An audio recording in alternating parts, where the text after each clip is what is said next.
make sure this is going, and yep. Hello everyone, Mondevu here, and we are playing The Long Dark again. And yes, I've started in Mystery Lake, because I want to actually prep for getting to the new section of the map. But I have learned that once you take a survivor and get there, you can just go there, but I still want to prep. So we're going to prep. Plus this way I can actually get a good look at the train tunnel. There we go. I can get a good look at the tunnel and see if there's like actually any loot along the way. So first things first, I was wrong about the cougar. That's not coming in this update. That's coming in a different update. I don't know if it will be in the next one or the one following. But when they do add it, they are also going to apparently change the wildlife respawns. Listen to me. Spawn tables. That's the term. Changing the wildlife spawn tables so that you can... Oh, that's where I spawned. Okay. So that you can avoid some predictability, which I think will be nice, because as much as I like that garage that, you know, we got this whole series started off in the Coastal Highway, there's always like 4 wolves hanging around there, so when they finally do update the wildlife tables, I think that'll be a fun thing to see changed. I look forward to that change. Okay, that's the time. I think I know where I'm going to sandwich my logo now. So, and of course, I'm saying this at a time before I've edited previous videos, so you'll probably already see the logo's new position by now, but now I can actually, like, state it and whatnot. Oh, here we go. Yes, because I will need that. I have decided to choose violence today. And I say this mostly jokingly. Mostly jokingly. But I realize that, sometimes having the energy to do one of these gets taken away from me by having shower thoughts. And so I had a bunch today, and I'm like, no, I'm going to put these in a video. So let's do this. I've got a few things that I want to discuss with you guys. And I'm being paranoid. Let me make sure I'm actually getting all this. Okay, so sorry for, like, the brief... You'll see a weird screen because I'm going to edit that because, you know, privacy. But, hi, Sheepy. But, oh, I should include you. No, that's too much work. No. But, I was paranoid and wanted to make sure that my microphone is actually getting picked up. Dang, it is still really cold in here. What is my... I'm having to readjust my, controls. Oh, this is why. I see 58, 95. This is why I'm so dang cold. Okay. Oh, you're actually colder. But I'll have to fix that. Okay, so we gotta go on a hunt for clothing. So let's do that. There's another cabin nearby. I'll probably set up a temporary base in the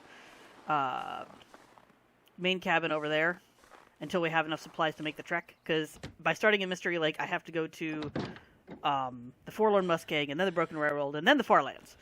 And apparently the new map is not very big. Or at the very least, the section of it I was able to unlock is not very big. And I don't know if there's, like, more little sections to it, or if I have to wait for the rest of the update. I will figure that out when we get there. Worst case scenario, we wait for the next update, and I'll just make videos then. But yeah, I wanted to talk about some things. So first I'm going to talk about, I'm going to reiterate, and this is, I promise this is not an attack at anybody. I want to go into extreme detail on the subject, because I never really have gone into as much detail as I'm about to. The reasons why I will not fund my YouTube. One of my friends, she was super sweet. She's like, hey, I know you don't do this for money, but I would love to support you. And I appreciate that. I really, really do appreciate that. I think it's awesome she's willing to do that. It's amazing. But I've got several reasons why I don't want to fund my YouTube. And like, I've covered a couple of them on my channel, I know for sure. But I'm going to, like, really break it down right now. So I'm going to like, super break it down. So, first and foremost, every big YouTuber that I've seen hits burnout when they do this for money, because, you know, they're just constantly making content. They got to stay on top of it, etc., etc., etc. And I was raised to be taught the value of hard work. All right, I'm a hard worker, and it's not like I don't know the value of taking breaks. It's not like I don't know the value of self-care. But when it comes to something I enjoy doing, or even just an actual job, I work hard naturally. That is my go-to. That is my MO. And so if I gain money from my YouTube, I will work hard. And like, don't get me wrong, I work hard on it.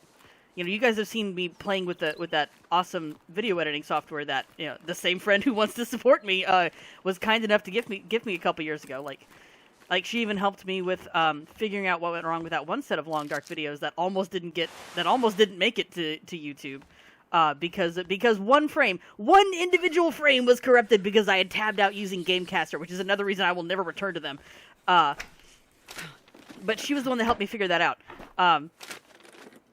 And like, see, like stuff like that, go for it. I'm down for that kind of help because, like, sometimes I just can't brain things that I need to brain. Anyway, sorry, train of thought is trying to derail, and I'm trying to force it back down that track because I've got the motivation. Let's do this. First and foremost, you know, yes, I work hard on my YouTube videos, but like, it's a different kind of work hard that I do for play than it is a work hard that I do for work. Because the work hard I do for work is, let me make sure that I get this income. Let me make sure that I earn this. Let me make sure I do a good enough job to keep it. Like, that is my natural thought process when it comes to, like, a job.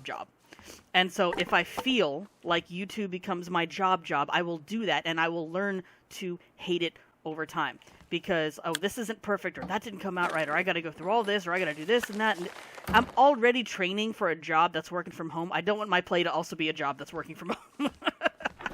So, like, that's one no on top of another no. I don't know why I took the cardboard matches. I never use the cardboard matches. This stuff will come in handy. Ooh, clothing! Let's get the clothing on.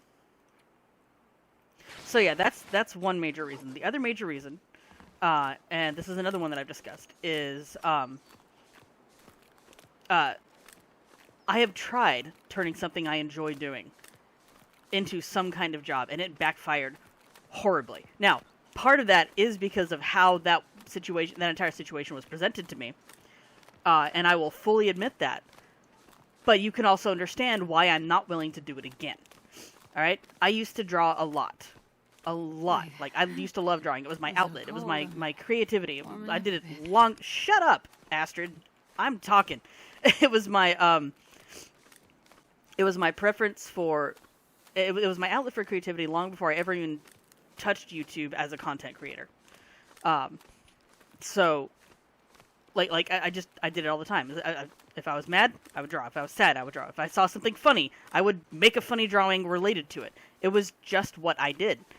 And, you know, my mom was always like, oh, you should turn your artwork into your career. You should do something with this. You should do something with your art.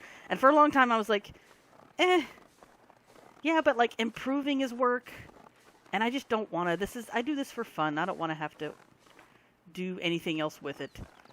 You know. And, like, in the beginning, it was, no, I do this for fun. And also kind of laziness. And later, it was, no, I just really want to just do it for fun. And, like, I love my mom, but sometimes she will just push and push and push on a subject that I'm genuinely disinterested in. And it's like, no. Just no. So, oh, good, it's warm in here. I forgot about this thing. It freaks me out every time. Why is it glowing? There's no window over here. Okay, this light source should not reflect that much on this skull. Just saying. You know what? Here's your creepy... I will make that screenshot my preview. But yeah, it's like, I don't wanna, so I didn't. And, ooh, good, yes, please. And so, you know, apparently my skill was in expressions, like character facial expressions in my drawings. Like, I was pretty good at that, according to other people. I think my art sucks, and that's another reason. That's another direct result of my idiotic choice to go to art school.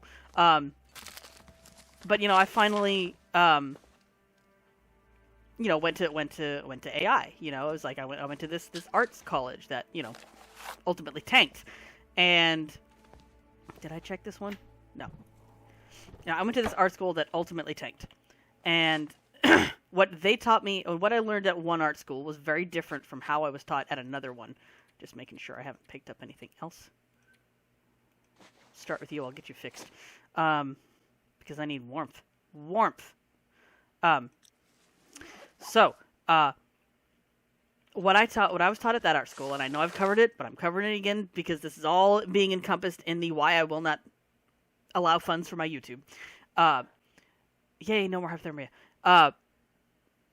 They taught me, hey, because I wanted to be an animator because I like to draw. It's like, okay, I'll have to be patient with the process, but once I learn it, that could be interesting. And it would still be a creative career. What I was taught was, hey, when you get out in the real world, you're not going to be able to do, you're not going to be able to draw what you want or, animate what you want, which is true. This is a statement of fact. When you learn how to animate, you are always animating someone else's project. So you have to have a passion for the process of animation. I lacked that passion, but I could have been convinced to develop it or, find a way to make it work if I had been taught different, if I had been taught better. What I was taught, hey, you're not going to be able to do this when you get out in the real world, so we're not going to let you do it here either. And, don't get me wrong, a school project is a school project, and you have to do what's within those parameters. That's fine. I've got no issues with that. But they were like, you're just not going to be allowed to be creative. That was the message that was sent. At an art school, y'all. An art school. So that was ultimately the message I took away, and I hated drawing by the end of it. To the point that when I transferred to a different art college, which was also an idiotic mistake, and changed majors. This'll come in handy. 77. What is my current one at? 86. You can stay. To the point that when I transferred to a different art college, I did not want to draw anymore. But what I learned of how they taught was, what they taught was how I should have been taught, which was, hey, we know you're not going to get to do this the way you want to once you get out in the real world, so let's go ahead and nurture that passion, let you do it, the way you want now within these parameters, so that you can, find your joy when you get out into and make this your career. That's how they taught it at the other college. And that's a huge difference. That's a massive difference. That is going from you can't do anything except for what we tell you to, hey, we know you're not going to be able to do this, so let's help you figure out a way to make it fun. All right? So, and, by the time I got to the point that I realized there was a better way to be taught, I didn't want to do the thing that I liked anymore.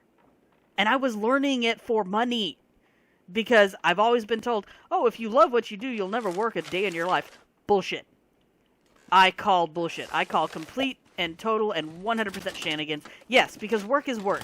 Work is work. And even when I do my hard play, my work hard play, it's still work.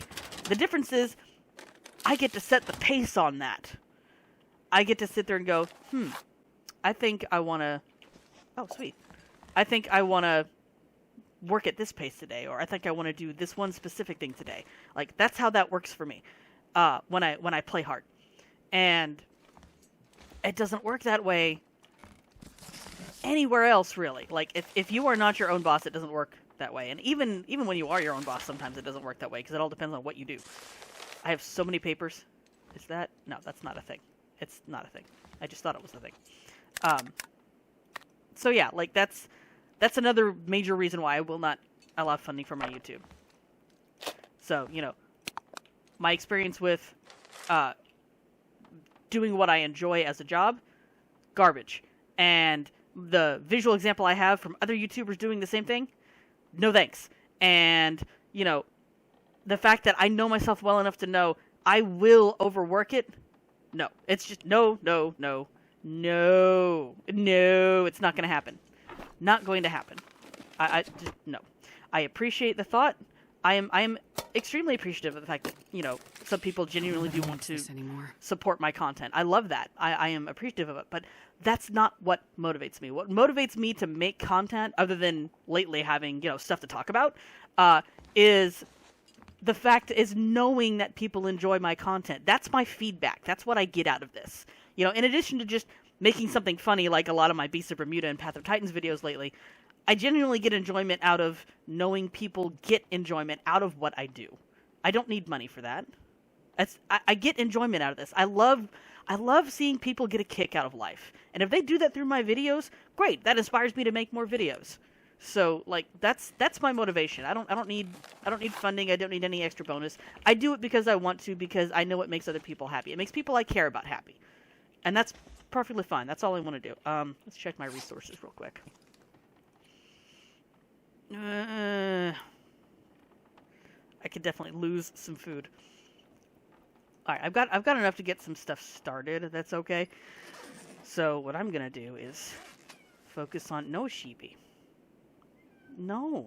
I love you. Sheepy, you ran to get in my room and you got mad when I closed the door. That is 100% your fault. No! No. Anyway.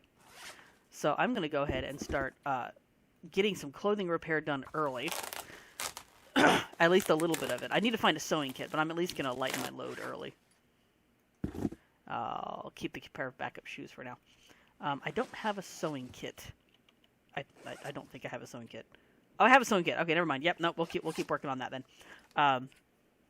So that's the first major thing I wanted to cover. You know, again, I'm appreciative, but like I get joy out of knowing others get joy out of what I do. That's all I need. I'm a very simple person to please. Like it does not take much to please me. Let's see, you repair. So that's one thing. The other thing I wanted to discuss, speaking of content creation, is I've been watching Critical Role lately. And, like, I've been watching it for a while when I say this, especially at the time of this video, because I don't think I've mentioned that very much in my previous videos that I've been uploading, and I know it hasn't popped up in the long dark. So, yeah, that's the thing. Oh, that's what puts away. No, that's right. I gotta relearn all my buttons. Because what happened when they did this update is all my controls for Wintermute, for the story mode, are my old controls. And then for survival, it's like whatever the default was, and so I'm having to relearn and shift back and forth between, and it's just a little bit of a pain. Just a little bit of a pain. All right, let's get... Wait, before I do that, do I have any... I have a soda. I need water, though. But, like, this will fill up a lot. I'll just drink the other soda. Because that will also help with my food, because y'all know what buff I want. We're going to have to get rid of some food, because I am not taking a food poisoning hit. So, no, and no. Y'all are... You guys are the unwanted things that will just, like, sit over here. Anyway. So that's the other thing. Okay, content creation and why this ties into Critical Role. You know, I don't remember why I got started. I don't remember what got me started on it. Because, like, anyone who knows me well is going to sit there and go, wait, why are you watching Critical Role? You don't like supernatural things. And you are correct. I do not like supernatural things. But, again, I get a kick out of watching other people get a kick out of life. And that's what's happening in Critical Roles. I get to watch all these people have a good time and, like, really get invested in their characters and their story. And for me, that's a lot of fun because I'm also a role player. Like, most of my stuff was done, you know, text in a chat room as opposed to at a tabletop. But I have also had tabletop experience. We use modern day / superhero / sci-fi as the theme with GURPS as opposed to with D&D. And I'm also now currently in a group that is using D&D but going sci-fi. Like, we're in space, that's how sci-fi it is. So, like, that'll be fun. So, no, I don't like supernatural things. And there's a lot of stuff in Critical Role I don't like. But I love watching these people have so much fun. I genuinely get a kick out of it. So it's been fun for me to watch that. Now, how does that tie back into content creation? I was watching a couple people do, I think, analysis videos on Critical Role. And it was just kind of interesting to see what other people thought and whatnot. So that's kind of what I was getting out of it. And so it was like, oh, okay, sure, I gotta sit close because this wind is gonna pick up anytime. So, you know, that's kind of what I was getting out of it. I was curious what other people thought. And so I was watching this video, and one of them was talking about responsibility as a content creator. And I'm like, responsibility as a content creator? And what they were talking about was representation. So this is the part where I say I choose violence. Don't get me wrong. I am 100% down for proper representation.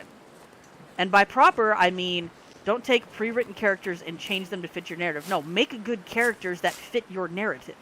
Like, you wanna show people that, you know, being gay or lesbian or trans is not a bad thing. That's awesome. Go for it. Make a good character that does this. Don't take a pre-existing one and wash it. Because that's what you're doing. I don't care what spin you put on it. That is what you're doing. You can't turn around and claim, oh, you're whitewashing everything to, people who are making content when you're going to turn around and, like, gay wash it or black wash it or trans wash it, because that is what you're doing. That is what you're doing. You don't want to admit it, but that is exactly what you are doing. Like, if you let's say you want to write a Spider-Man story. Well, okay, make an interesting Spider-Man character. Why is this person Spider-Man now instead of Peter Parker? Don't randomly make Peter Parker gay because he wasn't already gay. Okay, you are 100% changing the character. And don't get me wrong, your sexuality is not, like, your entire identity. People are multifaceted. That is just one thing about you. That is not your entire thing. It may be a major part of your life, but it is not the only part of your life. You also like dogs. You also, like, hate the snow. You also, have a strong passion for art, or, a strong passion for plumbing or carpentry, or you have, like, an extreme revulsion for, like, nighttime. Like, people are multifaceted. Your sexuality and your identity, they may be a large part of you, but they are not the only part of you. And when you make that kind of emphasis on a pre-existing character that did not have that, you are trans or gay or black or whatever washing them. That is what you are doing. 100%. You are doing the thing that you were mad at quote-unquote white people for doing. And the reason I say quote-unquote is because there's a whole historical thing where white people didn't like other white people until somebody invented the term white people. So, like, even that's wrong. Because, like, the British didn't like the Irish, didn't like the Scottish, didn't like the Scandinavians, didn't like racism has been a thing without skin color. It always has been. Like, there's not a single ethnicity out there that is not guilty of it. Not a single one. Like, even to other people of the same skin tone. So, like, you can't get around that one. That's why I say quote-unquote white people. But yeah, like, as a content creator, the guy's argument was, oh, they should, be more inclusive and representative. And I'm like, it's not a content creator's job to do that for you. And, like, don't get me wrong, it's great when people do. When people are like, I want to do this, and I'm going to dive into the research, and I'm going to dig deep. I'm going to be like, okay, I need to learn this. Like, let's say, I like to write stories. I'm not an author. I'm barely a writer. Okay, I don't know why I thought this was something, because I've been over here already. I'm barely a writer. What I do write is mostly for myself, or during roleplay, or something akin to that. That is where my writing goes. So, like, if I wanted to, I will fully use myself as an example. If I wanted to write a black main character, Black American, I would still have to sit there and research, okay, what is it that, makes, this person tick? How were they raised? What neighborhood did they grow up in? What challenges did they face? And while these are sounding like, oh, this is your generic character list, I have to take into account the fact that, yes, black people are often treated differently. And I've never experienced that because I'm white. I am Caucasian. I'm of the Caucasian persuasion. And, like, don't get me wrong, I've experienced racism because, contrary to popular belief, black people can be racist too. Anybody can be racist. It is a fact. I've experienced this, but I have not experienced it to the level that the vast majority of black people have. Yes, Sheba, thank you for your input. What made that funnier is my cat is black. Yes, you are. Yes, you are. You are interrupting my monologue. You're interrupting my monologue. You are. So, but, like, I would have to sit there and be like, okay, what are the thought processes that go into someone who has experienced this level of racism? Where have they experienced it? What cultural differences are there? Because there are some cultural differences. For example, at my last job, there were the large, like, the majority of the people working there were either black or Hispanic.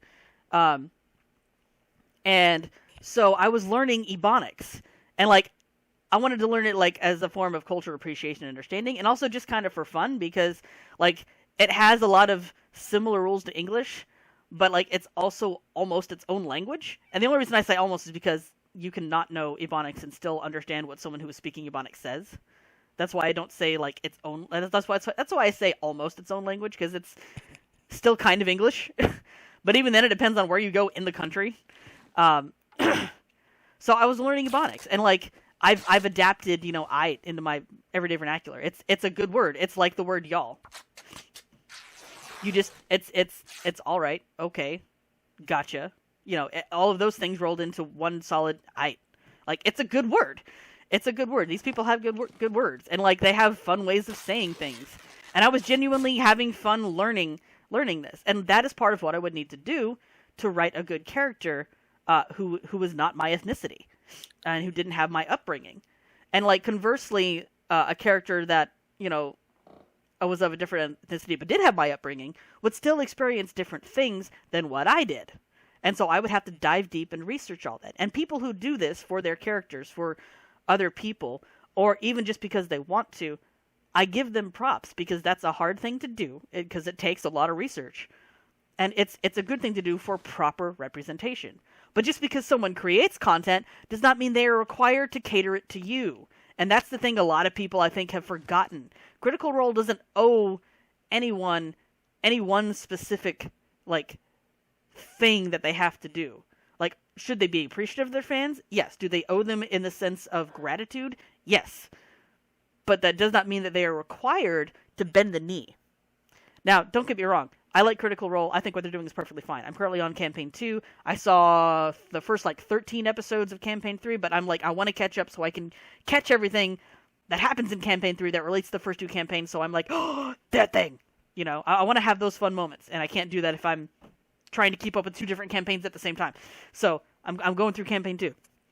But yeah, like, proper representation. That's not something you can force a content creator to do. Like, period. And people who think that it has to be that way, you've missed the plot. Because, again, we're not against proper representation. Proper representation is good. It is solid.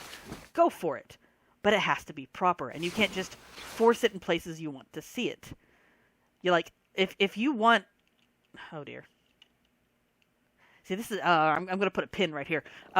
See, if you want proper representation, that's awesome. Go for it. But if you don't see it where you want it, make it where you want it.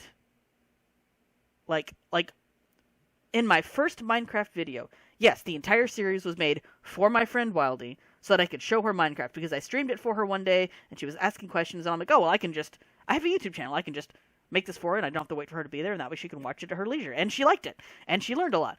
And I wanted to, but, like, the big thing I wanted to highlight was, there's a weird thing in the Minecraft community where you're not a real player. If you... Can I light? There we go. There we go. Just enough to get over here so I can see. You're not a real player if you use creative mode. Why? Why am I not a real player if I use creative mode?